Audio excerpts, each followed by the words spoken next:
Po ang Panginoon at tayo po ay muli narito sa bahay-sambahan upang purihin po ang Panginoon at binigyan tayo na uli ng pagkakataong magsama-sama, magpuri. Halina po, tayo po ay umawit sa hapong ito. Tumayo po tayong lahat. Magandang hapon po sa lahat ng kasama namin sa live streaming. Kung kayo po ay nanonood sa inyong tahanan, hangad po namin ang inyong pinakamabuting kalagayan at kagalakan sa Panginoon. Sama-sama po tayong umawit. Awitin po natin ang At Calvary. Years I spent in vanity and pride, but my Lord was crucified. Awitin po natin. Everyone sing with us. Years I spent in vanity and pride, caring not the Lord was crucified, knowing not it was for me He died on Calvary. Mercy there was great and grace was free. Amen. Pardon there was multiplied to me. There my burden so from liberty at Calvary. I God's word and last my sin I learned. Come on. Can I tremble at the law I spurn till my guilt is all imploring turn? Yes. Yes, amen. Mercy there was great and grace was free. Pardon there was multiplied to me. There my burden sold from liberty at Calvary. Now I've been to Jesus everything. Now I gladly own Him as my King. Now my raptured soul can only sing of Calvary. Mercy there was great and grace was free. Pardon there was multiplied to me. There my burden soul from liberty at Calvary. Oh, the love! Oh, the love that through salvation's plan. Oh, the grace that brought it down to man. Oh, the mighty God that God its span at Calvary.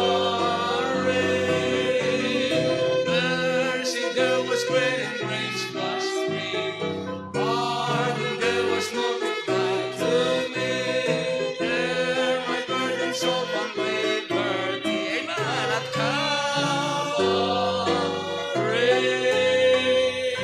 Yes, the sweetest story ever told is the love of God shown at Calvary. Amen. Heavenly sunlight, meron po tayong makalangit na liwanag na siyang tanglaw sa ating mga paa at liwanag sa ating landas.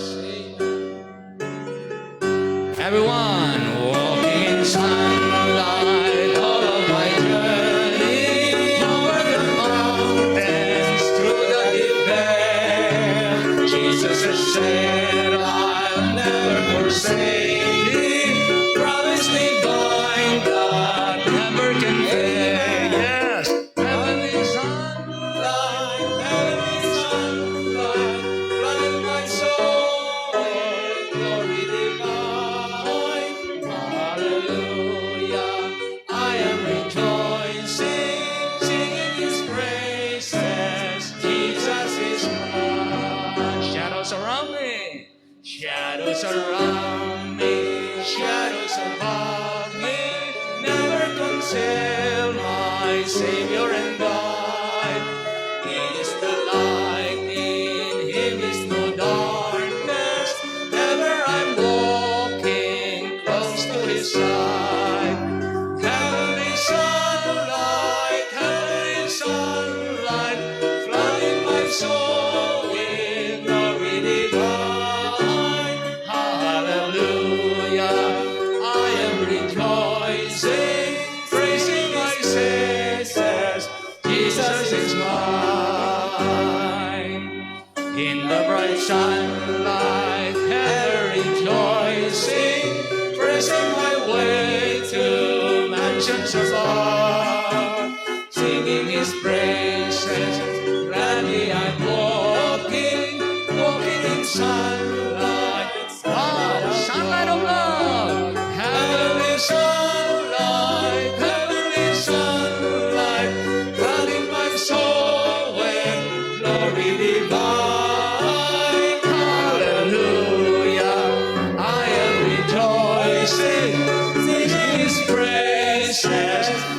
Jesus is mine.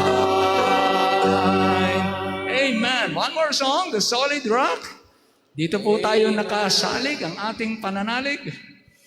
Hindi kayang yanigin ang ating Panginoong Hesus na siyang saligan ng ating pananampalataya. Everyone, one more time. My hope is built on nothing less than Jesus' blood and righteousness. I dare not trust the sweetest frame, but wholly lean on Jesus' name. On Christ the solid rock I stand, all other ground is sinking sand. All other ground is sinking sand. When darkness seems to hide His face, I rest on His unchanging grace. In every high and stormy gale, my anchor holds within the veil. On Christ the solid rock I stand, all other ground is sinking sand. All other ground is sinking sand. His fault, His covenant, His blood, spoke for me in the lovely flood. When all my soul's gives way, He led me so I hope and stay.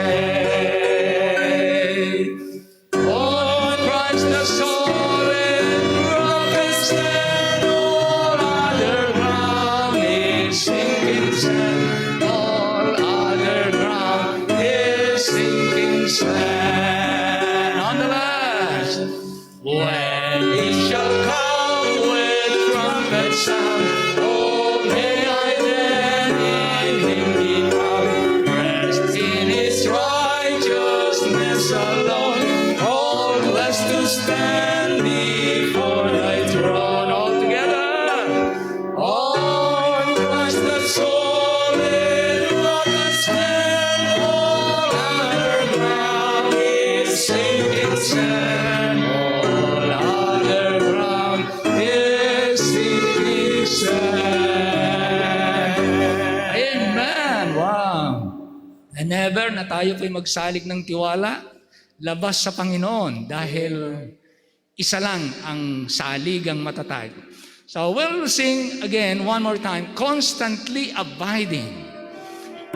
Dahil siya'y laging sumasa atin, makakaranas tayo ng kapayapaan na hindi kayang ibigay ng mundong ito. Okay? Kaya purihin ang Panginoon. Sing with us. There's a peace In my heart that the world never gave, a peace it cannot take away.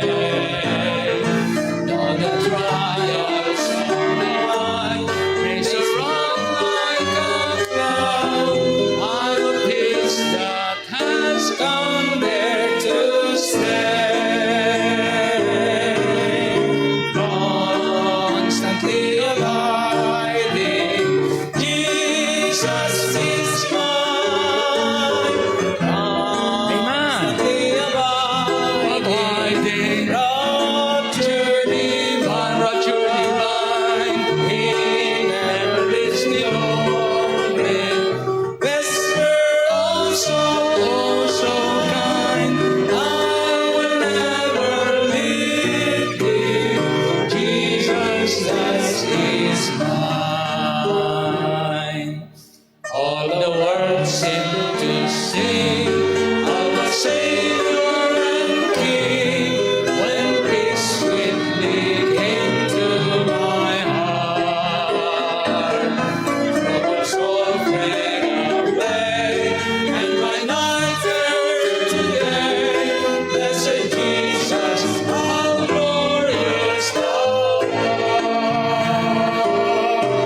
This treasure I have in a temple of clay. While here on His footstool I roll. God is coming to take me some glorious day over there to my heavenly home. Constantly abiding, Jesus is mine. Constantly abiding, Amen. rapture divine. He never leaves me lonely. Whisper, oh so kind. I will never leave thee. Jesus is mine. Amen. All the people say amen. Can we say Jesus is mine? Say amen. Amen. Amen. Jesus is mine. Hindi lamang po Jesus is God, Jesus is Lord, but Jesus is our Lord and Savior. Amen. Amen. Ama naming Diyos, salamat po ng maraming sa gabing ito. Kami po ay muli binigyan mo ng pagkakataong magsama-sama at ipahayag ang aming pong kagalakan, pasasalamat, dalahin sa inyo ang aming mga sarili upang ikaw ay purihin at sambahin. Matapos po ng ilang mga araw na nagdaan, kami po ay patuloy mong iniingatan. Panginoon, maraming salamat. Mahalaga ang buhay, mahalaga ang kalakasan. Na-enjoy po namin nakasama ang aming mga mahal sa buhay. Na-enjoy po namin ang maglingkod. Na-enjoy po namin lahat ng inyong provision sa amin. Kaya napakahalaga po ng buhay. At ito po ay tinatanggap namin ng walang bayad. Ito po ay nai-enjoy namin ng walang bayad. Dahil ikaw po ay napakayaman sa inyong kabutihan. Kaya ikaw nga po ay karapat-dapat naming sambahin, papurihan. Lord, tulungan niyo po kami na laging maging focus sa inyong kagustuhan sa aming buhay, ang aming pong puso, ang aming isip, ang aming mga mata, ang aming mga paa ay pwedeng ilihis at umibig ng mga bagay na hindi po iyon ang kalooban mo sa amin. Pero dahil ng iyong espiritong nilagay mo sa amin na kami inaakay, ginagabayan, kami po ay dinala mo sa kaliwanagan upang ang buhay na ito ang aming ma-enjoy, nakapiling ka na lumalakad sa araw-araw kasama mo. Maraming salamat po sa masagana mong pagpapatawad sa aming mga pagkakasala. Malawak mong pangunawa, mahabang pagtitiis sa amin, at ang saganang kagandahang loob na siyang aming tinatamasa sa araw-araw. Hindi lamang kami, maging sa lahat ng iyong mga nilikha. Kaya kami po ay nagpapasalamat po sa iyo. Napakadakila mo na hindi po kayang saysayin, isa-isahin ng limitadong isipang kagaya namin. Muli po, ikaw po ang mangunguna sa amin. Ingatan po ay mga kapatid na nasa daan, makasama po namin, ang hindi namin makakasama, maaring nasa trabaho, maaring nasa karamdaman. Ikaw na po ang mag-ingat po sa kanila. Ganon din naman, tumugon ng mga pangangailangan. At sa bawat isa na narito, O Diyos, iyo kaming kalugdan, maging kaluguran po sa inyo ng inyong mga anak ay inaawitan ka at lagi mong binibigyan ng pagkakataong magsama-sama sa iyong presensya. Muli po, pagpalain niyo po ang gabing ito, maging ang pagkakatipon sa iba't ibang dako. Ang mga simbahan, mga missions, ang mga pastors, maging ang mga nakikinig po sa kanya-kanyang tahanan.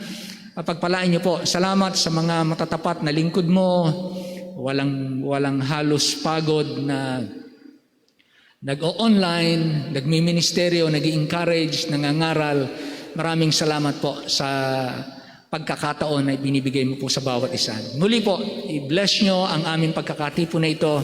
Maging blessing po kami naman sa bawat isa. Hinihiling namin ang lahat ng ito na nagpapasalamat sa pangalan po lamang ng aming Panginoong Jesus, and all the people say amen? Amen. Amen. Amen. Magandang gabi po sa ating lahat. Magbabasa po tayo sa Book of Ezekiel chapter 23, 1 to 40. Ezekiel 23, 1 to 40. O, tayo na magbabasa. Halika na, wag ka nang bumaba dito. Tayo na magbabasa uli. Ezekiel 23, 1 to 40. Sige po, basahin natin sa Tagalog Bible natin. Ang salita ng Panginoon ay dumating uli sa akin na nagsasabi, Anak ng tao, may 2 babae na mga anak na babae ng isang ina. at sila'y nagpatutot sa Ehipto, sila'y nagpatutot sa kanilang kadalagahan, dooy nangahigpit ang kanilang mga dibdib, at dooy nangahipo ang mga suso ng kanilang pagkadalaga. At ang mga pangalan nila ay Ohola, ang matanda, at Oholiba, ang kapatid niya, at sila'y naging akin at nanganak ng mga lalaki at babae. At tungkol sa kanilang mga pangalan, Samaria ay Ahola, at Jerusalem ay Aholiba. At si Ohola ay nagpatutot ng siya'y akin, at siya'y suminta sa mga mangingibig sa kanya, sa mga taga-Assyria na kanyang mga kalapitbayan.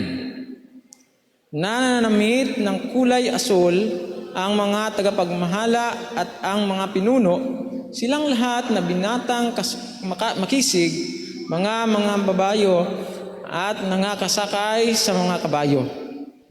At ipinagkaloob niya sa kanila ang kanilang pakikiapid, at sa mga piling lalaki sa Assyria sa kanilang lahat, at sa sino man na inibig niya, sa lahat nilang Diyos-Diyosan ay nadumhan siya. Ni hindi man niya iniwan ang kanyang mga pagpapatutot mula sa mga kaarawan ng Ehipto, sapagkat sa kanyang kadalagahan sila'y sumisiping sa kanya, at nangahipo nila ang mga suso at kanyang pagkadalaga, at kanilang ibinuhos ang kanilang pagkapatutot sa kanya. Kaya't ibinigay ko siya sa kamay ng mga mangingibig sa kanya, sa kamay ng mga taga-Assyria na siya niyang mga inibig. Ang mga ito ang nangaglitaw ng kanyang kahubaran. Kinuha nila ang kanyang mga ina na lalaki at babae, at siya'y pinatay nila ng tabak, at siya'y naging katikotyaan sa mga babae, sapagkat sila'y nangaglapat ng mga kahaltulan sa kanya. At nakita ito ng kanyang kapatid na si Oholiba. Gayunmay siya'y higit na napahamak sa kanyang pag-ibig kaysa kanya, at sa kanyang mga pagpapatutot na higit kaysa mga pagpapatutot ng kanyang kapatid. Siya'y umibig sa mga taga-Assyria, sa mga tagapamahala at mga pinuno, sa kanyang mga kalapitbayan na nararamtan ng mga pinakamahusay, sa mga nangangabayo na nakakasakay sa mga kabayo, silang lahat ay mga banatang makisig. At aking nakita na siya'y nadumhan, na sila kapwa ay nag-100. At kanyang pinalago ang kanyang mga pagpapatutot, sapagkat siya'y nakakita ng mga lalaking nakalarawan sa mga panig na mga kalarawan ng mga Kaldeo na nakalarawan ng Barmilon, na nangabibigkisan sa kanilang mga balakang, na mga may lumilipad na turbante sa kanilang mga ulo. Silang lahat ay parang mga prinsipe ayon sa wangis ng mga taga-Babilonya sa Kaldea, na lupain na kanilang kinapanganakan. At pagkakita niya sa kanila ay inibig niya agad sila, at nagsugo ng mga sugo na sa kanila sa Kaldea. At sinipingan siya ng mga taga-Babilonya sa higaan ng pag-ibig, at kanilang dinumhan siya ng kanilang pagpapatutot, at siya'y nahawa sa kanila, at ang kanyang kalooban ay tinabangan sa kanila. Sa gayoy, inilitaw niya ang kanyang mga pagpapatutot, at inilitaw niya sa kaniyang kahubaran, nang magkagayoy, tinabangan ang aking kalooban sa kanya, na gaya ng pagkatabang ng aking kalooban sa kanyang kapatid. Gayunmay kanyang pinarami ang kanyang mga pakikiapid, na inaalala ang mga kaarawan ng kanyang kadalagahan, na kanyang ipinagpatutot sa lupain ng Ehipto. At siya'y umibig sa mga nagsisiagulo sa kanya, na ang laman ay parang laman ng mga asno, at ang lumalabas sa kanila ay parang lumalabas sa mga kabayo. Ganito mo inaalala ang kahalayan ng iyong kadalagahan, sa pagkahipo ng iyong mga suso ng mga taga-Ehipto, dahil sa mga suso ng iyong kadalagahan. Kaya, o Oholiba, ganito ang sabi ng Panginoong Diyos, narito, aking ibabangon ang mga mangingibig sa iyo laban sa iyo, na siyang pinagsawaan ng iyong kalooban, at aking dadalhin sila laban sa iyo sa lahat ng dako. Ang mga taga-Babilonya at ang lahat ng Kaldeo, ang Pekod at ang Sowa at ang Kowa at lahat ng taga-Assyria na kasama nila, na mga binatang makisig, mga tagapamahala at mga pinuno silang lahat, mga prinsipe at mga lalaking bantog, silang lahat ay nagsisisakay sa mga kabayo. At sila ay magsisiparitong laban sa iyo na may mga albas, mga karo, at mga kariton, at may kapulungan ng mga tao. Sila ay magsisilagay laban sa iyo sa palibot ng mga lungki, at kalasag at turbante, at aking ipauubaya ang kahatulan sa kanila, at sila ay magsisihatol sa iyo ayon sa kanilang mga kahatulan. At aking ilalagak ang aking paninibugho laban sa iyo, at sila ay magsisigawa sa iyo ng kapusukan. Kanilang pipingusin ang iyong ilong at ang iyong mga tainga, at ang nalabi sa iyo ay mabubuwal sa pamamagitan ng mga tabak. Kanilang kukunin ang iyong mga anak na lalaki at babae, at ang nalabi sa iyo ay susupukin sa apoy. Kanila rin namang hahubaran ka ng iyong mga suot, at dadalhin ang iyong mga magandang hiyas. Ganito ko patitigilin sa iyo ang iyong kahalayan, at ang iyong pagpapatutot na dinala mula sa lupain ng Ehipto, na anupat hindi mo ididilat ang iyong mga mata sa kanila, o aalalahanin mo paman ang Ehipto kailanman. Sapagkat ganito ang sabi ng Panginoong Diyos, narito, ibibigay kita sa kamay ng mga ipinagtatanim mo, sa kamay ng mga pinagsasawaan ng iyong kalooban. At hahatulan kanila na may pagtatanim, at aalisin ang lahat ng iyong kayamanan, at iiwan kang hubad at hubo, at ang sala mong pagpapatutot ay malilitaw, ang iyong kahalayan at gayon din ang iyong mga pagpapatutot. Ang mga bagay na ito ay gagawin sa iyo sapagkat ikaw ay nagpapatutot sa mga bansa, at sapagkat ikaw ay nadumhan sa kanilang mga Diyos-Diyosan. Ikaw ay lumakad sa lakad ng iyong kapatid, kaya't ibibigay ko ang kanyang saro sa iyong kamay. Ganito ang sabi ng Panginoong Diyos, ikaw ay iinom sa saro ng iyong kapatid, sa malilim at malaki, ikaw ay matatawanan na pinakatuwa at pinakadustaan, maraming laman. Ikaw ay lubhang malalasing at mamamanglaw sa pamamagitan ng sarong katigilan at kapahamakan, sa pamamagitan ng saro ng iyong kapatid na Samaria. Iyong ngang iinumin at tutunggain, at iyong hahaluin ang labo niyaon, at sasaktan ang iyong dibdib sapagkat aking sinalita, sabi ng Panginoong Diyos. Kaya't ganito ang sabi ng Panginoong Diyos, sapagkat ako'y iyong nilimot at tinalikdan mo ako, taglayin mo nga rin ang iyong kahalayan at ang iyong mga pakikiapid. Sinabi ng Panginoon sa akin bukod dito, anak ng tao, hahatulan mo baga si Ohola at si Oholiba?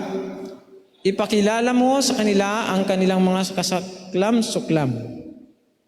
Sapagkat sila'y nagkasala ng pangangalunya, at dugo ay nasa kanilang mga kamay, at sa kanilang mga Diyos-Diyosan ay nagsisamba, at kanila namang pinaraan sa apoy upang masupok ang kanilang mga anak na kanilang ipinanganak sa akin.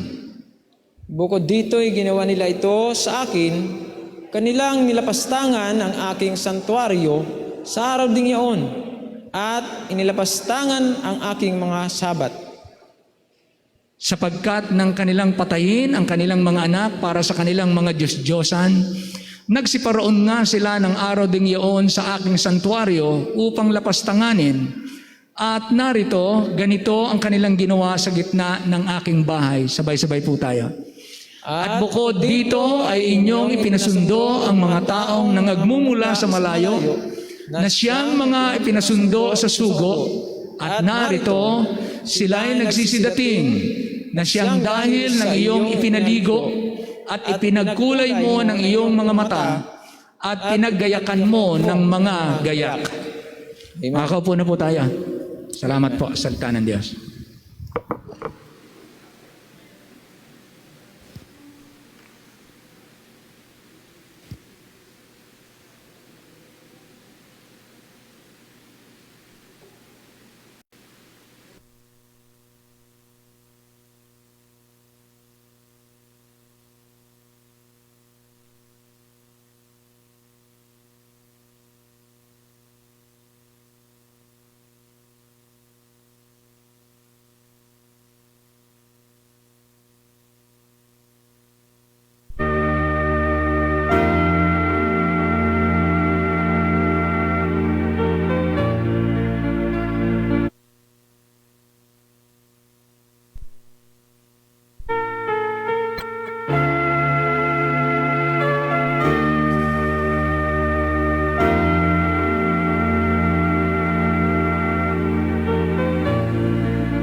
Myself this question, who am I? Who am I that the King would bleed and die for? Who am I that he would pray, not my will thine Lord? The answer I may never know. Why he ever loved me so? But to the old rugged cross he'd go. For who am I? When I'm reminded of his word, I live thee never. I'll be true, I'll give to you sweet life forever. I wonder what I could have done to deserve God's only Son. Fight the battles till they're won. Who am I?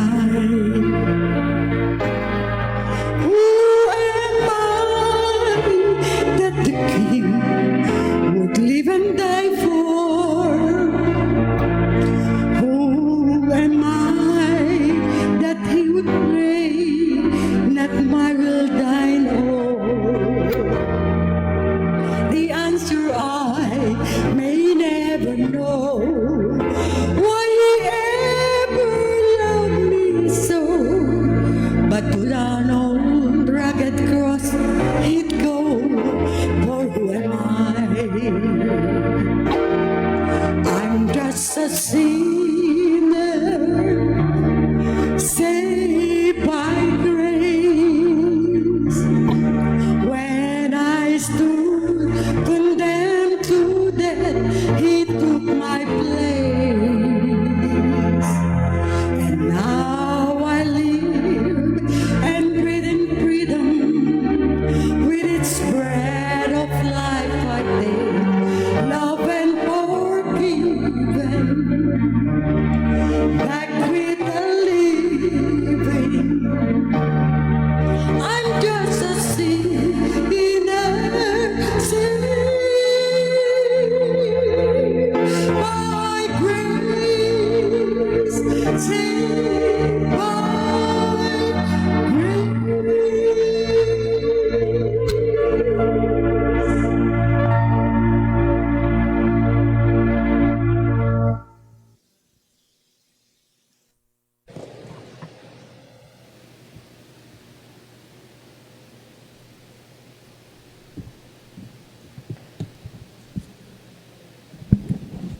Amen. Praise the Lord. I'm just a sinner saved by grace. Masarap sabihin, na kahit tayo po ay makasalanan, sa biyaya ng Diyos tayo ay naligtas. Oo nga, bagamat tayo ay nagkasala. Oo nga, bagamat tayo naging marumi. Oo nga, bagamat tayo hindi karapat-dapat. Oo nga, bagamat tayo dapat parusahan. Pero dahil mapagbiyaya ang Diyos, tayo napatawad dahil ng kanyang mayamang biyaya o kagandahang loob. Kaya salamat po sa Panginoon. Purihin ng Panginoon. Amen. Thank you kapatid sa awitin na yan. At isa pong nagbibigay sa atin ng paalala at kaaliwan dahil ang Diyos ay tunay na mabuti. Amen. Well, ngayon po ay nakatapos po tayo ng ating anniversary. Ang ating pong team ay Go Forward. At tayo po ay nasa unang Miyerkules after ng ating 42nd anniversary. At ang gagawin po natin every Wednesday, didiscussing po natin ang ating statement of faith. Ang pag-uusapan po natin ay ang mga major doctrines na ating pinaniniwalaan. So we will discuss mula po sa Bible, doctrine of God, doctrine of man, doctrine of sin, salvation, and so on. Heaven and hell, then yung future. Yan po ang mga didiscusin natin every Wednesday. Kaya, ito rin po ay magagamit ninyo sa discipleship. Kaya mabuti po na ito ay inyong pag-aaralan at babalik-balikan sapagkat ito po ang ating paniniwala at paniniwala ng marami nating mga kapatid sa pananampalataya. Kaya ang una nating pagtutuunan ng pansin ay ang salita ng Diyos. Ang ating pag-aaralan ay ang banal na kasulatan. Tayo po ay tumayo po munang sandali. Tayo po ay mananalangin.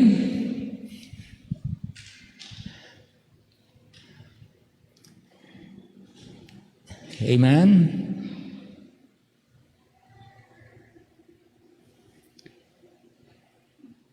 Let's pray. Ama naming Diyos, salamat po ng marami sapagkat ang iyong salita ay ibinigay mo po at pinagkatiwala sa iglesia upang ang iglesia maging suhay at haligi ng katotohanan. Kaya kami po ay nagpapasalamat sapagkat bilang mga mananampalataya ay pinagtiwala niyo po ang katotohanan upang siyang magtaguyod, maghayag. Bine-bless mo po ang mga taong nagpapahayag ng iyong salita. Kaya Panginoon, pagpalain niyo po ang bawat isa, i-bless niyo po na lalo namin itong maipahayag, lalong sumagana ang pamamahayag ng katotohanan at ang salita mo ay mapuno ang aming bayan, ang aming bansa, sapagat ito po ang liwanag para sa aming landas at tanglaw sa aming mga paa. Patawad po sa aming mga pagkukulang at ang dalangin namin, lalo naming mahalin ang iyong salita, lalo naming pahalagahan at maibahagi namin sa mga tao na lalo pa ang mga taong hindi pa nakaabot sa pananampalataya. Dalangin namin ang lahat ng ito sa pangalan lamang ng aming Panginoong Hesus. Amen. Amen. Maraming salamat po. Amen.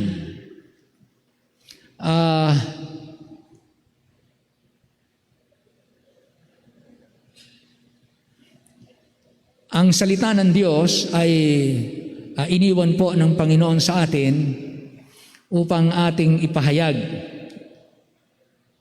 Amen. Naalala ko po nang sabihin ng Panginoon na ang salita ng Diyos ay ang tao hindi nabubuhay sa tinapay lamang, di ba? Sa Matthew chapter 3 or chapter 4. Matthew chapter 4. Yes, sabi rito ng Panginoon verse 4, Matthew 4:4. But he answered and said, it is written, man shall not live by bread alone, but by every word that proceedeth out of the mouth of God. Every word. Na kapag pinag-usapan po ang Biblia, mga kapatid, we believe in the plenary, verbal, inspiration. Pag sinabi nating plenary, all, lahat. Pag sinabi nating verbal, bawat salita. Pati yung mga kudlit, pati yung mga kama, sabi nga, you cross the T's and yan, kung ano yan. Ano? Kaya naniniwala tayo sa tinatawag na plenary, verbal, inspiration. Plenary dash verbal inspiration. Ibig sabihin, naniniwala tayo na nang ipasulat ng Diyos ang kanyang salita, lahat ng ito, magmula Genesis 1:1 hanggang Revelation 22:21, ay Word of God, yung kabuuan at yung bawat salita. Talagang bawat salita, ginabayan ng Diyos kung paano ito ipasusulat. Ngayon, nagtayo siya ng iglesia at ang iglesia ng Panginoon, ang tawag ng Bible ay haligi at suhay ng katotohanan. The pillar and ground of the truth. Yun ang church. At tingnan natin ang Psalm 68:11. Psalm 68:11. Tingnan natin ang Psalm 68:11. Sabi yan, nagbibigay ng salita ang Panginoon. Nagbibigay ng salita ang Panginoon. Ang mga babaeng nangaghahayag ng mga balita ay malaking hukbo. Tama ba yan sa English? Pakilagay mo nga sa English, kapatid. Parang iba ang salin sa Tagalog eh. Bakit nagkaroon ng babae doon? Ano? Parang iba yung salin sa Tagalog. The Lord gave the word, great was the company of those that publish it. Kaya ang gawain po natin as a church to publish. Ayun po ang isang malaking magiging kahalagahan ng church. Kung merong magpapahayag nito, magkakalat, mangangaral. Sabi ng Bible, great was the company of those that publish it. Great was the company. So tinuturing ng Panginoon na yung grupo ng mga tao na ang gawain na ipahayag ang salita ng Diyos ay isang grupong dakila. Sa paningin ng Diyos. In the sight of God, that is greatness. So if you want to be great, share the word. Publish it. Share it. Yan ang gawain po nating lahat. Kaya sa paningin ng Diyos, merong paraan. Kaya ito po ang una nating pag-aaralan, ang banal na kasulatan. Ang Biblia ay kapahayagan ng Diyos sa tao kung ano at sino siya. Ang Biblia ay kapahayagan ng Diyos sa tao kung ano at sino siya. Kaya ang unang ipapahayag ng Diyos, sino siya? Ano siya? Tingnan po natin ang Genesis 1:1. Sa Genesis 1:1, ang nakalagay, in the beginning, God created the heavens and the earth. Kaya pinakita sa Biblia, pinahayag kaagad niya, sino ang lumikha ng langit at ng lupa? Ang Diyos. Pinahayag niya kaagad na ako ang manlilikha at ako ang may likha ng lahat ng nakikita ninyo. Lahat ng naririyad. Langit at lupa.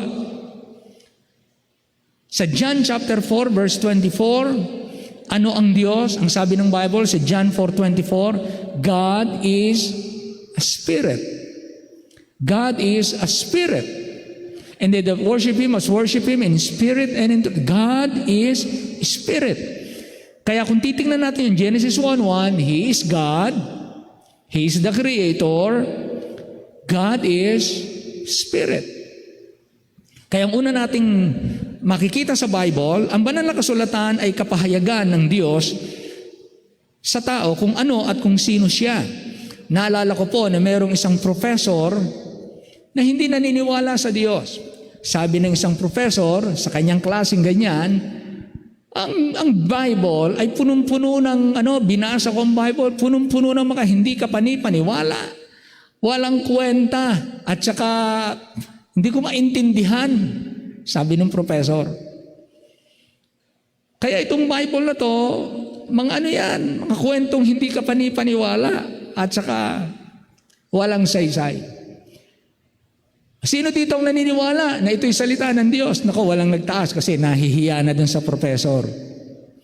May isang estudyante na tumayo, sabi ng bata, Sir, yan pong Bible kasi, love letter ng Diyos sa kanyang mga kaibigan.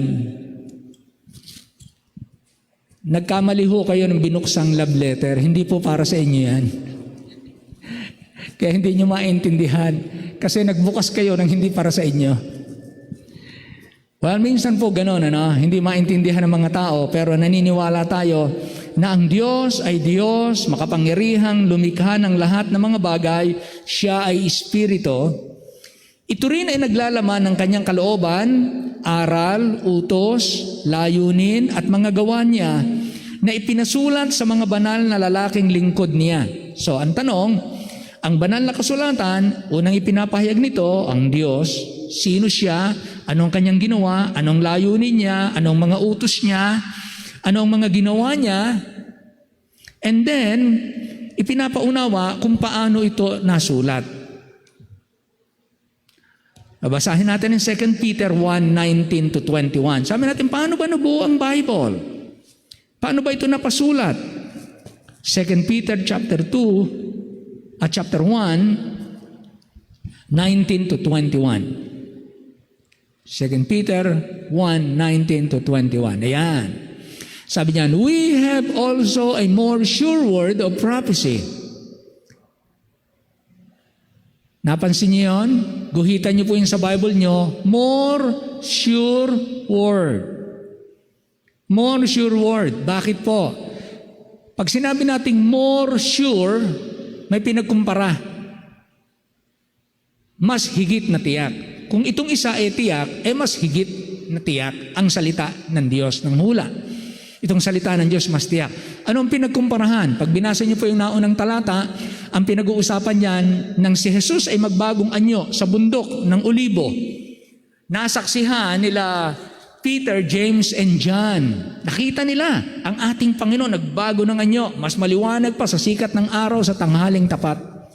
Hindi galing sa langit ang sinag, kundi mula sa loob niya lumiwanag na ganon. Nakita nila to. 6 na mata nakakita. Si James, John, and Peter. 3 sila nakakita sa bundok.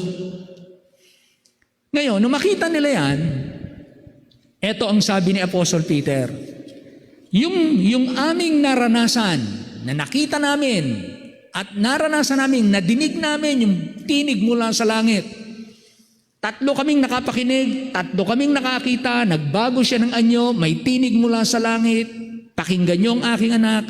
Sabi na naranasan namin talaga yung kaming 3. Pero ang sinasabi ni Peter, itong salita ng Diyos ay mas sigurado, mas tiyak sa karanasan ng tao. Kaya kung ang salita ng Diyos ang ating pag-uusapan, ito ay mas maaasahan na hindi tayo ililigaw sapagkat mas sigurado ito sa karanasan ng tao. Yun po ang ibig sabihin. Kaya ang sabi rito, we have also a more sure word. More sure than human experience. Di ba pagka talagang naranasan natin, sabi, hindi, talagang kitang-kita namin. Di ba ganyan tayo? Pagka kitang-kita namin, hindi kami magkakamali, 3 kami. Pare-pareho kami nang nakita, pare-pareho kami nang narinig. Gising kami, hindi kami natutulog. Ayun, di ba? So kapag ka talaga bang nakita ninyo, baka nagsisinungaling, hindi, 3 nga kami. Di ba ganyan? Ipagdidiinan mo kasi naranasan mo eh. Kung gaano nyo pinatitibay na yan na itiyak, sabi ng Bible, kung tiyak kayo niyan, mas tiyak ang salita ng Diyos. Ganyan po. Kaya sabi niya, we have also a more sure word of prophecy, whereunto ye do well that you take heed as unto a light that shineth in a dark place. Kaya kung ang susundan ninyo ay salita ng Diyos, hindi kayo magkakamali. Hindi kayo maliligaw, hindi kayo mapapasama, hindi magagalit ang Diyos. Mas tiyak ang salita ng Diyos kaysa karanasan ng tao. Yan ang diin niya ng we also have a more sure word.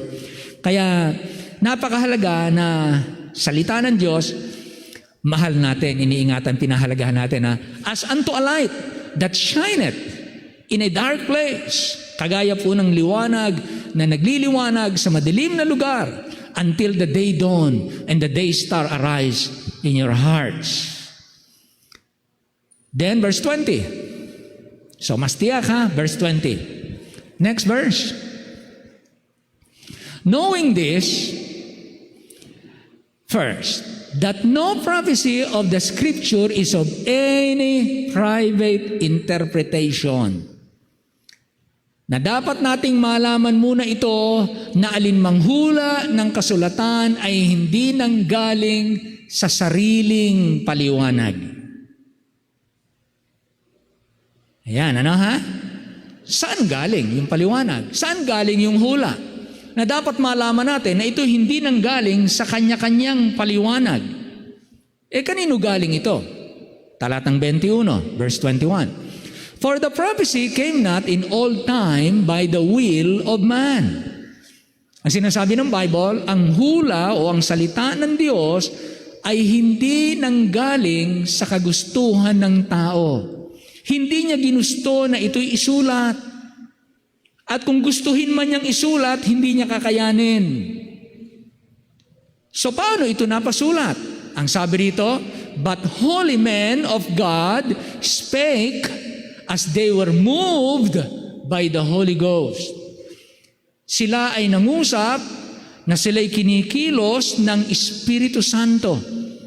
Na kung makikita niyo po sa Bible, sa Book of Acts, sila Apostle Paul ay naglakbay, tapos meron pong bagyo na dumating, hindi nila kayanin, ang ginawa nila, mga sisira ang barko pagka sinalungat nila yung hampas ng hangin. So ang ginawa nila, nagpatangay na lang sila sa ihip ng hangin. Yun pong ibig sabihin ng they were moved by the Holy Ghost.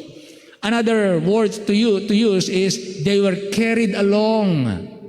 Carried along. Sila ay nagpatangay. Ano? Yun po ang picture na yung barko na hindi na siya lumaban sa salungat na ihip ng hangin, kundi nagpatangay na lang siya. Ayun. So, ibig sabihin dito, yung salitang moved, hindi sila, kundi umaayon sila, nagpatangay sila sa pagkilos kapag pag gusto silang pasulatin ng Espiritu ng Diyos, saka lang sila nagsusulat. Pag sila'y kinikilos ng Panginoon na magsulat, saka lang sila nagsusulat. Yan. Hindi sila nagsusulat kapag gusto, dudugtungan ko to, gusto ko pang sumulat. Hindi po. They were carried along. Kaya nagsusulat lang sila kapag sila ay kinikilos ng Espiritu ng Diyos. Kaya hindi sila sabay-sabay nagsulat.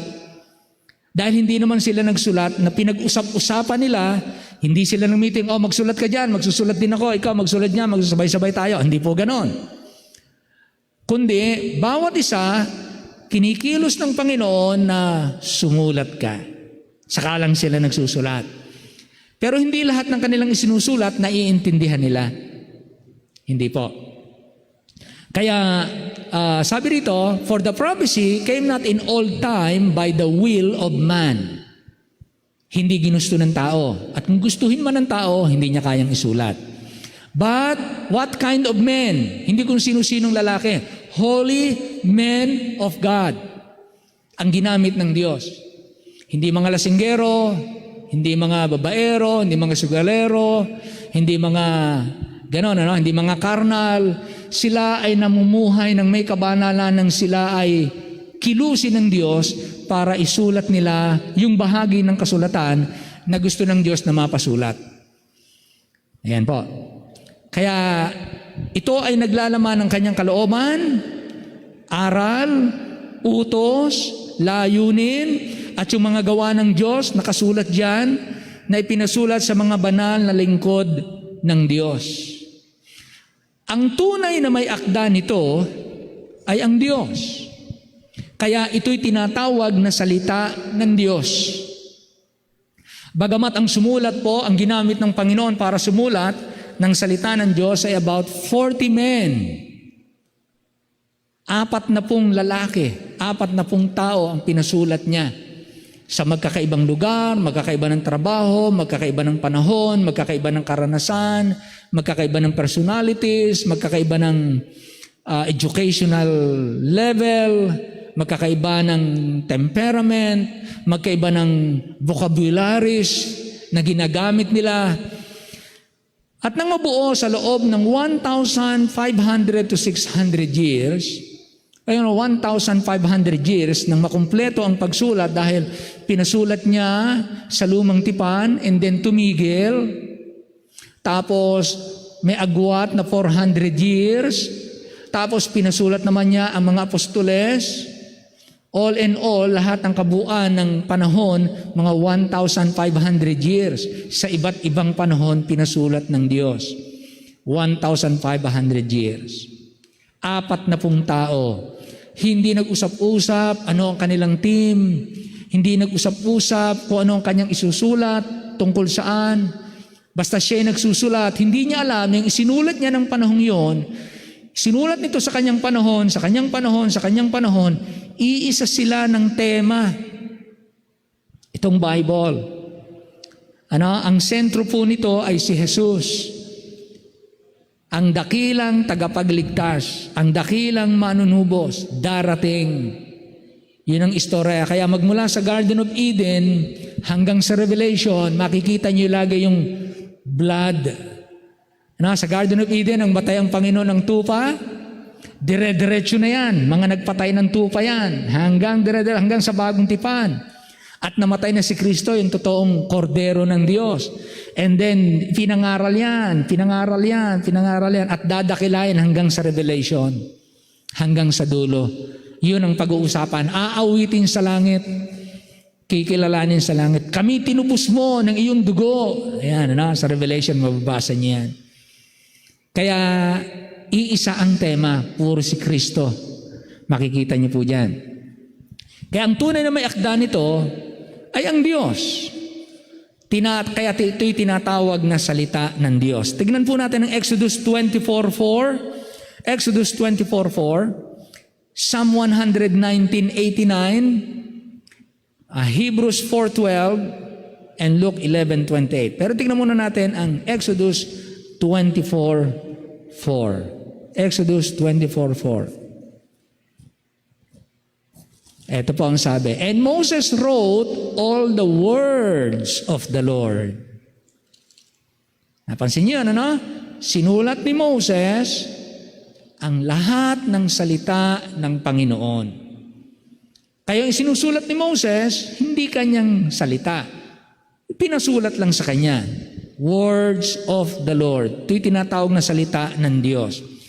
119:89. 119:89. Sabi rito, 119:89. Forever, O Lord, thy word is settled in heaven. Thy word. Another, Hebrews 4:12. And Luke 11:28. Hebrews 4:12. For the word of God is quick and powerful and sharper than any two-edged sword, piercing even to the dividing asunder of soul and spirit and of the joints and marrow, and is a discerner of the thoughts and intents of the heart. The word of God. Kaya ang tawag po dito ay the word of God. Tinatawag po ng the word, the scripture.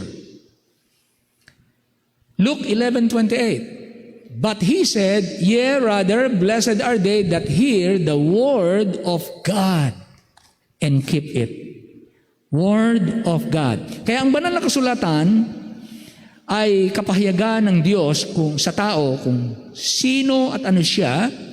Ito'y naglalaman ng kanyang kalooban, aral, utos, layunin at mga gawa niya na ipinasulat sa mga banal na lalaking lingkod niya.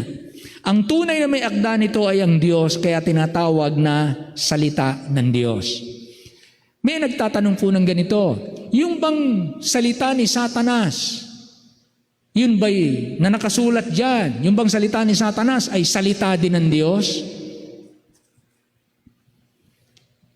Yung salita ni Satanas na nakasulat dito, yung ba'y salita ng Diyos?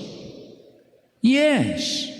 Sabi wala naman tayo dun nung manukso si Satanas. Wala naman si Moses doon. Wala naman si Matthew doon. Wala si Matthew nung tuksuhin ni Satanas si Jesus. Paano na isulat ni Matthew? Ipinasulat ng Diyos. Matthew, isulat mo. Ito ang sabi ni Satanas. Kung ikaw ang anak ng Diyos, gawin mo ngang bato itong tinapay. Sino nagpasulat nung kay Matthew? Hindi si Satanas. Ang nagpasulat noon, ang Diyos. Sabi ng Diyos, etong sabi ni Satanas, isulat mo. Ano naman ang sagot ni Jesus? Matthew, ito naman ang sagot ng Panginoong Jesus. Sumagot uli si Satanas, nanukso naman, eto na naman ang sabi ni Satanas. So yung information ni Matthew, hindi galing kay Satanas. Yung information ni Matthew, galing sa Diyos. Ipinasulat niya kay Mateo. Kaya yung nakasulat dito, kahit salita ni Satanas, salita ni Judas, salita ni Demas, salita ni Korah, ni Abiram, lahat ng mga salita dito, ang tawag po ay salita ng Diyos. Dahil ang nagpasulat sa kanila, ang information galing sa Diyos. Maliwanag po ba yun? Amen? So, pagka tinanong kayo, yung bang salita ni Satanas dyan ay salita din ng Diyos? Yes. Opo. Okay, sunod po.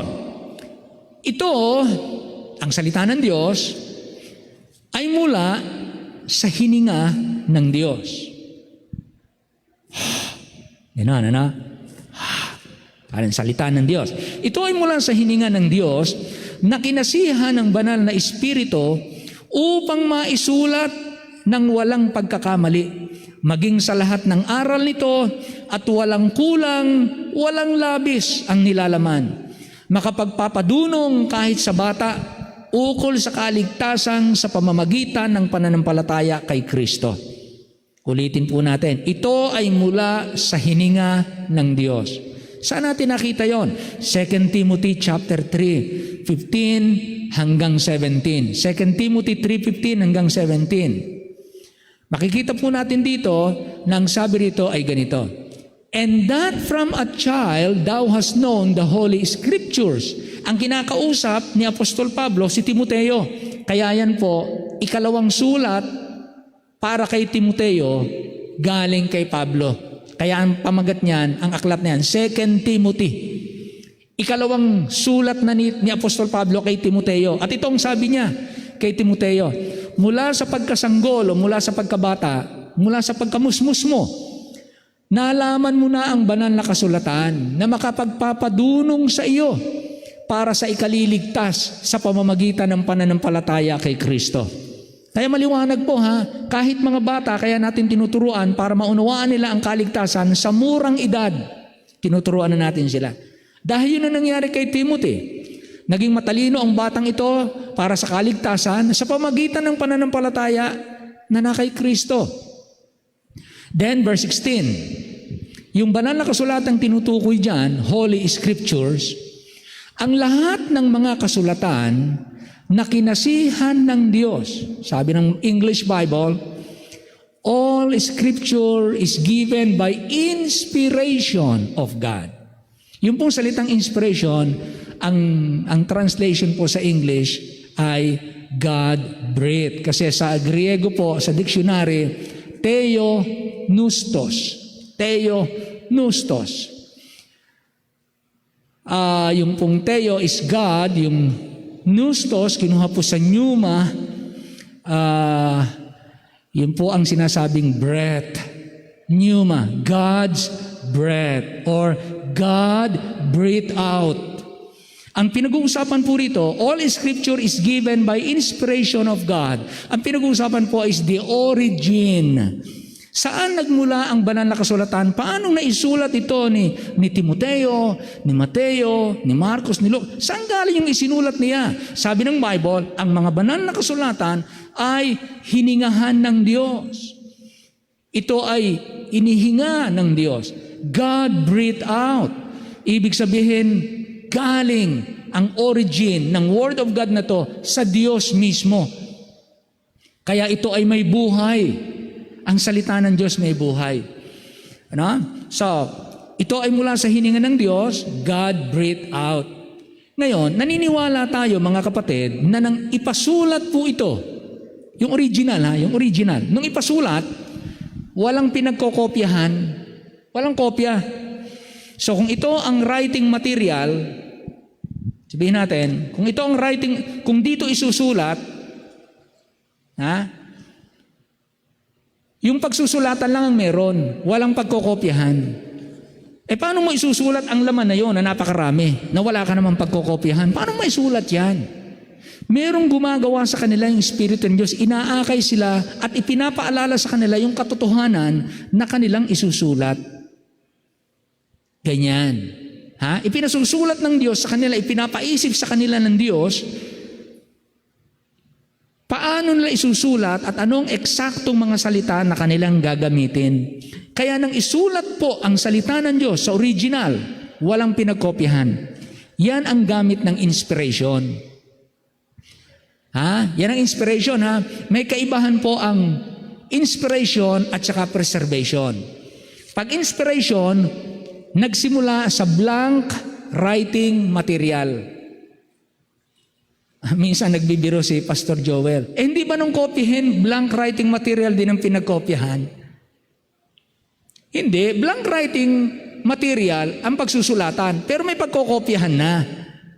Pero yung original, bukod sa blank writing material, walang pagkokopyahan. Nagsusulat sila ng galing sa udyok ng Espiritu ng Diyos. Biruin niyo yan, maipasulat niyo ito ng ganito kakapal, ganito kadami, eksakto, iisa kayo ng tema, walang mali, walang kulang, walang bawas. Paano na isulat siya ng ganon? Wala naman kayong pinagkopyahan. Saan galing? Sabi nga ng Bible, God breathed out. Holy men of God were moved by the Holy Spirit. So kaya nung nagsusulat sila, mga minamahal, walang mali yung pagkakasulat. At walang mali yung kanyang mga aral. Ang tawag dyan, dalawang malaking salita, inerrant and infallible. Pag sinabing inerrant, naniniwala tayo sa inerrancy of the Scripture, yan ang ating paniwala. We believe in the inerrancy of the Scripture, meaning no mistake in writing. Nang sinusulat nila, no mistake in writing, infallible, no mistake in teaching. Walang mali nung sinusulat, perfect, walang bura. Yung minsan tayo pag nagkakal, binubura natin gano'n. Lalagyan pa natin ng gano'n, sinisingit natin, ulit, lalagyan pa natin ng gano'n. Walang mali. Perfect in writing, no mistake in writing, no mistake in teaching. So, para hindi kayo malito, writing, inerrancy. R, parehong may R. Inerrant, inerrancy, no mistake in writing. Infallibility, no mistake in teaching. So, ang hawak nating Bible ay perfect.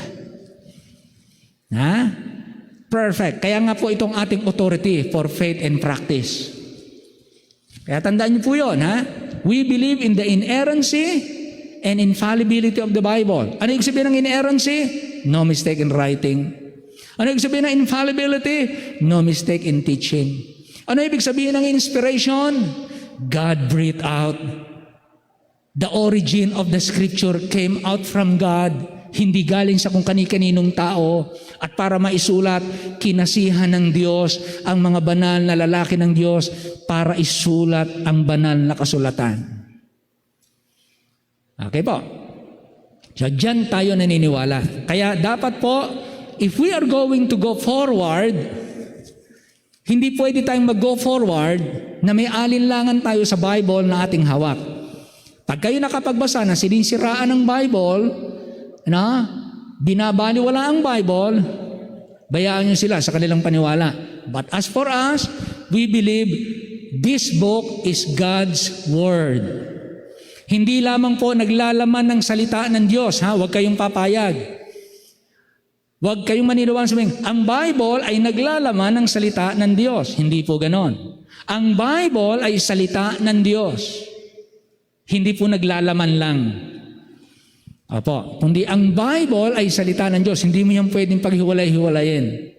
Yan ay buong revelation ng salita ng Diyos. Okay? Now, so ang sabi rito, infallible, inerrant. So dahil siya ay walang mali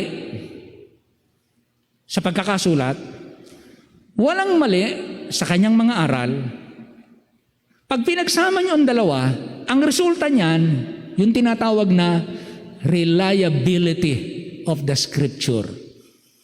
Reliability. Ibig sabihin, trustworthy. This book is reliable. Maaasahan ninyo. Bakit? Sapagkat ito ay walang mali ng isulat, walang mali ang mga aral, kaya ito'y maaasahan. Paano nangyari yon? Dahil ng divine inspiration of God. Ayan po, ano?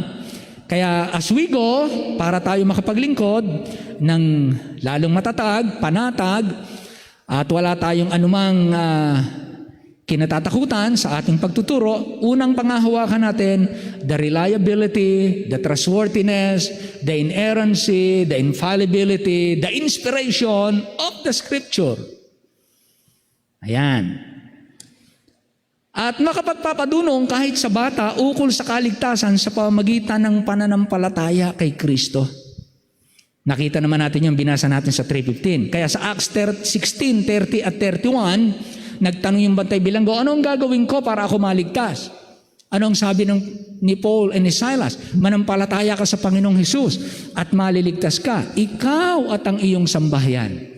Manampalataya ka sa Panginoong Hesus. Ang itunuro lang si Jesus, kung ano yung natutunan ni Timoteo sa kanyang nanay, na galing pa sa kanyang lola, na ang kaligtasan sa pamamagitan ng pananampalataya, bata pa si Timoteo na ituro, yun din ang itinuro ni Paul at Silas sa isang matanda na sa bantay bilanggo. Same lang. Ang itinurong tagapagligtas si Jesus. Sa Luke chapter 7 verse 50, kung naalala niyo po yung babaeng makasalanan, ito rin ang kanyang sinabi, iniligtas ka ng iyong pananampalataya, yumaon ka ng payapa. Kaya ang salita ng Diyos ay nagtuturo na ang kaligtasan ay sa pamamagitan ng pananampalataya kay Kristo, and so on, yung mga pinag-usapan natin na salita ng Diyos. Next, ang salita ng Diyos ay dalisay. Tingnan muna natin, ang salita ng Diyos ay pure. Psalm chapter 12 verse 6 and Psalm 119 verse 40. Tingnan muna natin. Nang salita ng Diyos, nang ito'y ipasulat, ito ay dalisay. Sabi rito sa Psalm chapter 12 verse 6. Psalm 12:6. 6 muna. Ang mga salita ng Panginoon ay mga dalisay na salita, na gaya ng pilak na sinubok sa hurno, sa lupa, na makapitong dinalisay. 7 times. Purified 7 times. So, pinadaan sa apoy, pinadaan uli, hanggang 7. Hindi ko alam kung yung tubig natin, ilang ulit dinalisay. No, yung mga mineral water natin, ilang ulit dinalisay yan. Yung absolute, para maging dalisay, di ba, ang ginagamit nila, yung vapor, ewan ko kung anong tawag na sa process na yun, pero kung di ako nagkakamali, pinadadaan sa init, nag-evaporate, yung evaporation na yan, lumilipat sa kabila, dun pumapatak ang tubig. Kaya ang tawag sa kanila, absolute, pure water. Kung iyon ang pagpupurify, sabi ng Bible, 7 times. Pagkakuha doon, inilagay uli dito. Pinaulit na 7 times. Pero ang tubig natin, hindi ganon. Hindi 7 times yun. Pero itong Word of God, purified 7 times. Kaya nakakahiya humawak po nito eh. Bakit? Kasi hindi naman tayo pure. Ang hawak natin, pure Word of God. Then, ito ang mamalagi. Next, ano pang scripture? 119:40 ng awit. Narito ako'y nananabik sa iyong mga tuntunin, buhayin mo ko sa iyong katuwiran. Tama ba to? 119:40. Sa English nga kapatid, tingnan mo, baka iba na naman yan sa Tagalog. Thou shalt keep them, O Lord, thou shalt preserve them from this generation for... Oh, no. English nga, yan. Behold, I have longed after thy precepts, quicken me in thy righteousness. Baka nagkamali ako ng sulat Okay, pero para po makuha uli natin, yun na, yung, saan ba tayo niyan? Yes. So nakita natin, purified 7 times. Purified 7 times ang salita ng Diyos. Plus, ang salita ng Diyos ay hindi lamang dalisay, kundi ang salita ng Diyos ay mananatili. Kasi minsan ang tanong ng mga tao, nung isulat yung original, at kopyahin ng mga tao, hindi kaya sa haba ng panahon ng kopya,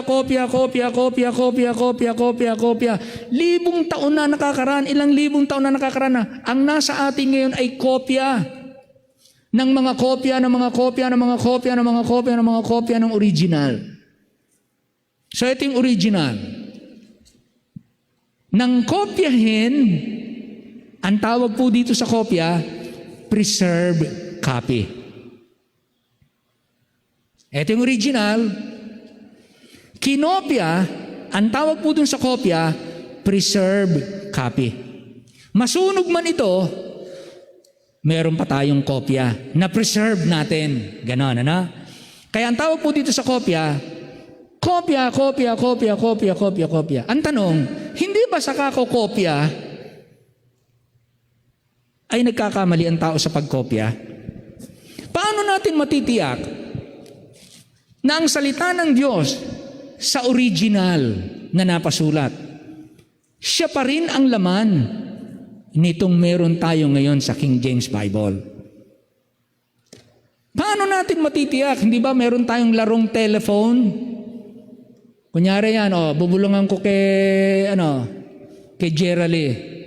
Gerald, bubulong mo sa kanila, so dugtong kayo doon. Tapos yung kahuli-hulihan doon, si Millicent, ibubulong sa akin kung yung ibinulong ko, kung tama ba yung ipinahatid nitong mga ito.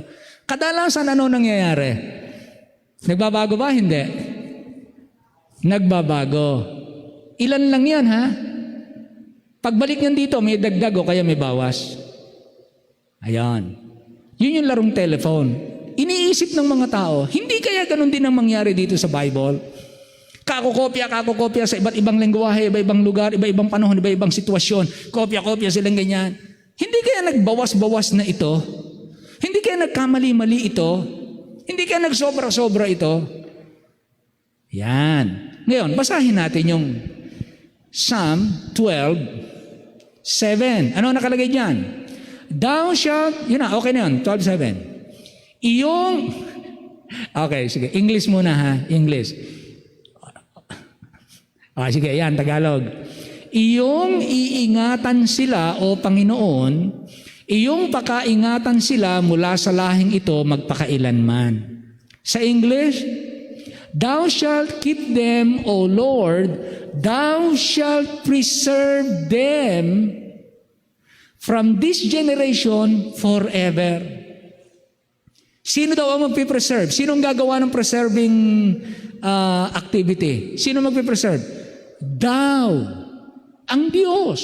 Siya na may kakayanang ipasulat ito ng walang mali. Siya rin ang may kapangyarihan na ito'y panatilihin. Hindi niya ito ipinasulat perfect na pagkakasulat para lang mawala. Hindi po. Kapag iningatan ng Panginoon, kita naman natin, ang Israel, iningatan niya. O hanggang ngayon, kahit banatan ng iba't ibang bansa Israel, hindi mapuksa-puksaway. Pinipreserve ng Panginoon. Naalala nyo, yung mga mana. Sabi ng Panginoon, kukuha kayo yung para lang ngayon. Huwag kayong kukuha ng sobra. Yung mga naninigura, mga sigurista, kumuha ng pangreserba sa kinabukasan. Baka daw bukas, wala na. So kumuha sila ng 2 araw. Kinabukasan, yung kinuha nila, inuud. So hindi inaabot ng kinabukasan, inuud yung mana. Pero itong bilin ng Panginoon, pagdating ng Biyernes, kumuha kayo ng 2 araw. Doon lang, ako payag. Doon kayo gumawa. Kumuha kayo ng pang 2 araw sa Biyernes. Dahil Sabado, Sabat, bawal magtrabaho. So kuha sila, 2 araw. Pagdating ng Sabado, nabukasan, hindi inuod. Why? Ang Diyos ang gumagawa ng preserving power niya. Ang Diyos ang nagpe-preserve. So ang Diyos kaya niyang i-preserve ang mga bagay. Yung mga hindi niya gustong mabulok, hindi nabubulok. Yung gusto niyang hindi mawala, hindi mawawala. Kaya kahit ang church, nang sabihin niyang, I am with you always, even unto the end of the world. The gates of hell shall not prevail. Ang magpe-preserve ng church ay ang Panginoon. Kaya hanggang ngayon may church. Kahit pinagpapapatay nung una pang panahon ng mga simbahan. Bakit po? Because of God's preserving power. Ngayon, ang salita ng Diyos na ipinasulat niya by inspiration of God, at nang isulat ay inerrant, no mistake in writing, infallible, no mistake in teaching, reliable, Bible, ipinreserve niya yan. Sabi ng Bible, sa henerasyong ito, magpakailan pa man. Kaya meron pa rin po tayo na ang tawag po natin dito ngayon, hindi na po ito, ang hawak ko ngayon, hindi po ito ang inspired copy. Ito po ang preserved copy. Ang inspired po ay yung original. Ang preserved copy, itong hawak natin. Kaya makikita niyo po dito sa preserved copy, meron na pong mga tinatawag na italics. Nakikita niyo mga palihis na ganon. Minsan nagtatanong kayo, para saan ba yung mga palihis na ganon? Ba't may nakalihis na ganon? Ibig sabihin po, yung original language na pinagkunan nito, kunyari, Greek. Sa original Greek, bago isalin sa English, may mga salita doon na wala. Ngayon, pag isasalin mo sa English, na katulad nung pagkakalagay sa Greek, hindi magiging kumpleto ang diwa. Para to complete the thought, para makumpleto, with all honesty ng mga translators, para ipakita ang sila tapat na ito wala sa original, isinupply namin, inilihis nilang ganon. Kaya pag nagbabasa kayo ng inyong Bible at nakakita kayo ng palihis, sa original, wala yon. Bakit nilagyan? Akala ko ba bawal magdagdag, bawal magbawas? Hindi ba sila nagdagdag? Hindi ba sila nagbawas? Hindi po. Yung kanilang isinupply nila, makikita nyo din sa ibang kasulatan. Kaya lamang to that a particular verse, wala yung salitang yon. Pero sa ibang talata, makikita nyo yung salitang yon. Kaya hindi sila basta nag-supply at nagdagdag. Kinuha din nila sa kabuuan ng Bible. Kaya may mga pagkakataon na dito, italics. Ibig sabihin, sa Hebrew, sa Old Testament, wala yon. Nung kopyahin nila sa Hebrew, wala. Pero pagdating sa Greek, nang i-quote ni Apostle Paul, hindi italics. Ibig sabihin, sa Greek, nung salitain ni Paul, naroon yung kumpleto. Kaya yung ginawa nila ditong isinupply nila, pareho din doon. Tama lang. Kaya meron pa rin po tayo, dahil ang gawain ng Diyos, i-preserve ang salita ng Diyos. So meron po tayong preserved Word of God. Kaya ito pong sabi rito, bukod sa ito ay dalisay, ito ay mananatili. Dalisay, mananatili, kompleto. 1 Corinthians 13:10. 1 Corinthians 13:10. Kaya ang salita ng Diyos na meron tayo ngayon ay dalisay, mananatili or preserve, then complete. 1 Corinthians 13:10. But when that which is perfect is come, the word perfect means complete. But when that which is perfect is come or complete, then that which is in part shall be done away. Ito na po yung ganap. Perfect Word of God. Kompleto po ito. Kaya hindi na po tayo naniniwala sa mga panaginip, mga pangitain, at kung ano-ano. Ang pinagbabasehan na natin salita ng Diyos. Because we have the perfect Word of God.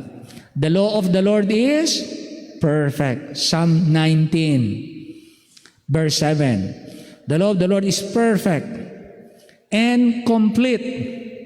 at pawang katotohanan. John 17:17. So ang salita ng Diyos ay dalisay, mananatili or preserve, perfect o kumpleto, pawang katotohanan. John 17:17. Sanctify them through thy truth, thy word is truth. Kaya hindi marapat bawasan o dagdagan. Deuteronomy chapter 4 and verse 2. Ye shall not add unto the word which I command you, neither shall ye diminish aught from it, that ye may keep the commandments of the Lord your God, which I command you. Kaya ang salita ng Diyos ay dalisay, mananatili, kumpleto, pawang katotohanan, at hindi dapat bawasan at hindi dapat dagdagan. Maaasahan ang salita ng Diyos sa anumang aral patungkol sa buhay na may kabanalan. Kung ang pag-uusapan ay buhay na may makadiyos o may kabanalan, ito ang salita ng Diyos kumpleto. Kumpleto. 2 Peter chapter 1 and verse 3 and 2 Timothy chapter 3 verse 17. 2 Timothy 3:17. 2 Peter 1:3 muna, sabi rito, according as His divine power had given unto us all things that pertain unto life and godliness through the knowledge of Him that had called us to glory and virtue. Had given unto us all things that pertain unto life and godliness. Patungkol sa buhay na ito, ang salita ng Diyos ay pinasulat para po sa buhay na may kabanalan. 2 Timothy 3:17. Sabi dito, that the man of God may be perfect, truly furnished, unto all good works. Again, yung inyong Bible, pag sinet nyo uli, check nyo, ano ba nakalagay dyan? Truly or thoroughly? T-H-O o T-H-R?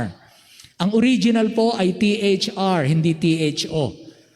Yung ibang salin po ay thoroughly, T-H-O. Kaya pag tinignan nyo ang inyong King James Bible, para makita nyo kung ang inyong King James Bible na nabili ay tama, ang nakalagay dyan, thoroughly. Truly, not thoroughly. Mali po yung T-H-O. Ang tama po, T-H-R. Ibig sabihin, sabi niya, Pastor, anong pa nagkaiba ng thoroughly at saka truly? Sabi niya, that the man of God may be perfect, truly furnished. Ang diin po ng truly furnished, ito, the Bible is complete. Pero pag thoroughly, the man is complete. May baling doktrina po yon. Isang letra lang. Kaya you check your Bible ng 2 Timothy 3:17, anong nakalagay? T-H-O, T-H-R. Pag T-H-O, yan po yung bagong salin ng King James. Pag T-H-R, yan po ang tamang King James. Kaya pagka bibili kayo ng Bible na King James, isa nyo i-check yan. T-H-R, T-H-O. Isa po yan. Isa nyo pong titignan yung 1 John 5:7. Andun yung Trinity. 1 John 5:7. Sa ibang Bible, wala. Sa King James, meron. Pinagtatalunan nila yan. Pinagtatalunan yan. Pero, so again, ang salita ng Diyos ay dalisay, mananatili, kumpleto, pawang katotohanan, hindi dadagdagan, hindi babawasan, at sapat na ito para sa lahat ng pamumuhay na may kabanalan upang ang tao ng Diyos ay maging sapat sa lahat ng bagay. Dahil nito. Then, ang salita ng Diyos, ito ay mamamalagi magpakailanman. Lumipas man ang langit at ang lupa ay mananatili itong salita ng Diyos. Matthew 24:35. Nagagamitin upang hatulan ang mga tao sa huling panahon. Ito rin ang gagamitin ng Diyos para tayo'y hatulan. Bubuklatin uli ito. Ito ang hahatol pa rin sa atin. So tingnan natin Matthew 24:35. Ang salitang ito ay mananatili magpakailanman. Heaven and earth shall pass away, but my words shall not pass away. Kaya imagine niyo, pag meron kayong Bible, meron kayong hawak na eternal, hindi ito mawawala. Mananatili po ito. At bukod dyan, itong salitang ito, kaya dapat natin itong pakaingatan na sundin ang pinakamabuting magagawa dahil hahatulan ang mga tao sa huling panahon sa pamagitan nito. Asaan yun? John 12:48. John 12:48. Ito po ang sabi, He that rejecteth me and receiveth not my words had one that judgeth him. The word that I have spoken, the same shall judge him in the last day. Kaya bubuklatin po uli ito. Hahatulan tayo sa pamagitan nito. Kaya ito ang paniniwala natin sa salita ng Diyos. Next. Ito rin ang sentro ng pakikisama at pagkakaisa ng mga Kristiyano, lalo na ng mga miyembro ng simbahan. Ang Biblia, ang salita ng Diyos, ang sentro, pinakapangunahin ng pagsasama-sama natin at pagkakaisa natin, lalo na sa loob ng simbahan. Psalm 119:105. Psalm 119:105. Sabi rito, Thy word is a lamp unto my feet and a light unto my path. Ang salita ng Diyos ay tanglaw at liwanag sa ating landas. Ngayon, ito ang sabi sa 1 John 1:7. 1 John 1:7. But if we walk in the light, ito po yon. Kung sinusunod natin, kagaya ni Jesus, na lumalakad din sa liwanag ng salita ng Diyos, we have fellowship one with another. And the blood of pinakamagandang pagkakaibigan, pinakamagandang pagsasama-sama, pinakamagandang pagkakampi-kampi. Yung magkampi-kampi tayo, isa tayo ng kakampi si Jesus. Dito tayo sasang-ayon.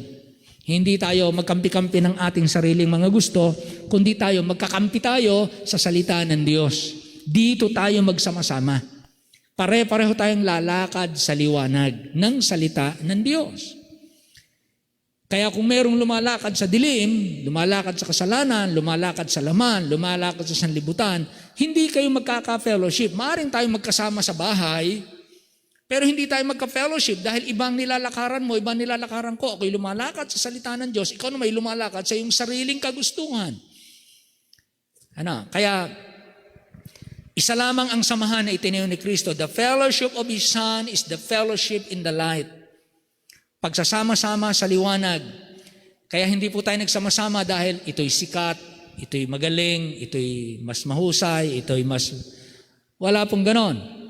Ang basihan ng talagang samahan natin, Word of God. Kaya ang sino mang mahusay, sino mang matalino, sino mang maraming alam, lumihis sa salita ng Diyos, lumihis sa samahan. Kasi ang sasamahan lang natin lagi dapat si Kristo. Pag ako lumihis sa salita ni Kristo, huwag niyo akong sasamahan. Sasama kayo kay Kristo. Ito lang ang tamang buhay. Pag ang sino man lumihis sa salita ng Diyos, kahit sino yan, mali ang buhay niya. Kahit na ano pang tagumpay meron ng tao. Pag lumihis na sa salita ng Diyos, hindi po dapat samahan. Kaya dahil dito, susubukin o sisiyasatin ang anumang salita, ang anumang aral, anumang samahan, anumang pamantayan, anumang pag-uugali, anumang pag-iisip, anumang mga gawa, anumang paniniwala, at anumang pamumuhay, susuriin sa pamamagitan nito. Kaya yan ang paniwala natin sa salita ng Diyos. Isaiah chapter 8 verse 20. Dahil dito, susubukin o sisiyasatin ang anumang salita, anumang aral, anumang samahan, anumang pamantayan, anumang pag-uugali, anumang pag-iisip, anumang mga gawa, anumang paniniwala o aral o pamumuhay, susuriin sa pamamagitan nito. Isaiah 8:20. To the law and to the testimony, if they speak not according to this word, it is because there is no light in them. Kapag ka ang mga tao ay nagsalita na, gumawa na, nangatwiran na, at hindi na ayon dito, sabi ng Bible, walang liwanag sa kanila. Kaya susuriin natin, pakikinggan natin, pagka nagsasalita ang tao, nangangatwiran ng tao, may gagawin ng tao, pinagdidiinan yung gusto, pero labas na sa salita ng Diyos, alam natin, nasa dilim. Alam ko, nasa dilim ako. Nasa dilim ka. Tayo. Kapag ka lumihis tayo, pag sinuri na natin sa salita ng Diyos. Kaya ito ang panuri. Kaya do not be sabi natin, do not lose your confidence kapag ka alam nyo, nang nilalakaran nyo, salita ng Diyos. Don't lose your confidence. Don't lose your praise. Don't lose your joy. Don't lose your thanksgiving. Kapag ka alam nyo, nilalakaran nyo, salita ng Diyos, just go on lang. Kasi ang pakikisama ng mga Kristiyano sa Panginoon, hindi sa mga tao. Hindi tayo tangay-tangay ng mga tao. Dapat sa Panginoon. Pipili talaga tayo. Ang fellowship sa Panginoon. Hindi tayo gagawa ng sarili nating fellowship. Kaya ang tawag ni Apostle Paul sa Korinto na nagkampi-kampi, karnal. Tawag ni Paul. Na, karnal. Sabihin nasa laman. Matthew 22:29. Matthew 22:29. 22:29. Jesus answered and said unto them, Ye do err not knowing the scriptures, nor the power of God. Kayo nang nagkakasala dahil hindi nyo alam ang salita ng Diyos. Kaya lahat susuriin. Kaya napakahalaga na basa tayo nito, alamin natin na nakalagay dito, may personal tayong pagbabasa, magkaroon kayo ng personal goal, matapos ko ito, hindi lang tayo magbabasa para dumami ang alam. Gusto nating magbasa para bigyan natin kaluguran at sundin. Paano siya nagpakababa, paano siya naging matapang magsalita ng katotohanan, paano siya naglingkod, paano siya nag-alay